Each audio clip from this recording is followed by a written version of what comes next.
mempresentasikan materi tentang pertumbuhan dan perkembangan makhluk hidup. Pengertian pertumbuhan dan perkembangan pada tumbuhan adalah proses pertambahan yang bersifat irreversibel, sedangkan perkembangan adalah proses menuju kedewasaan.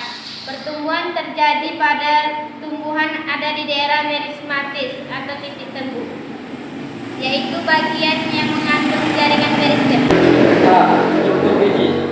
Biji adalah alat produksi, penyabaran dan kelangsungan hidup suatu tumbuhan. Selain itu, bagi tumbuhan berbiji, biji merupakan awal dari kehidupan tumbuhan baru di luar induknya. Jika biji tanaman dikotil seperti kacang-kacangan Anda belah menjadi dua, Anda akan mendapatkan struktur biji yang terjadi atas penumada, hipokotil, pedikotil, kotledon, dan embrio. Pertumbuhan terbagi dua. Yang pertama adalah pertumbuhan primer dan yang kedua adalah pertumbuhan sekunder. Pertumbuhan primer merupakan proses pembelahan sel-sel meristem apikal yang mengakibatkan pertumbuhan memanjang ke atas pada batang, pada pucuk-pucuk daun, maupun ke bawah pada akar. Pertumbuhan pada tumbuhan terjadi karena aktivitas sel-sel meristem. Sel meristem merupakan sel-sel yang belum berdiferensiasi yang aktif membelah terus-menerus secara mitosis.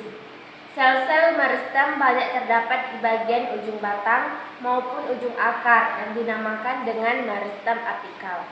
Yang kedua adalah pertumbuhan sekunder. Pertumbuhan sekunder terjadi karena aktivitas meristem apikal, yaitu cambium vascular dan cambium gabus.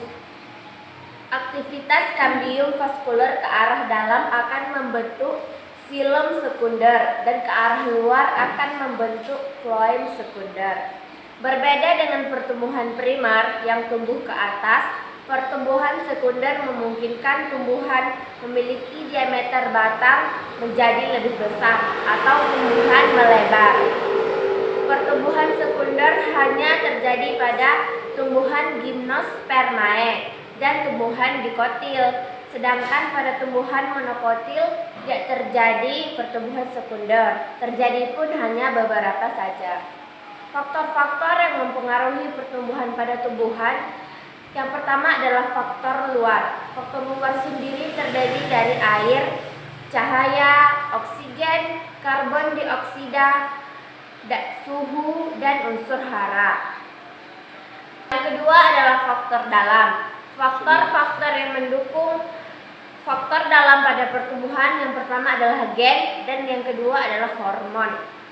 Pada hormon sendiri terdapat sel-sel yang juga mendukung terjadinya pertumbuhan pada tumbuhan. Yang pertama adalah hormon auksin, yang kedua adalah hormon giberalin, yang ketiga adalah hormon sitokinin, yang keempat gas etilen, yang kelima asam abisat, dan yang keenam adalah kaolin.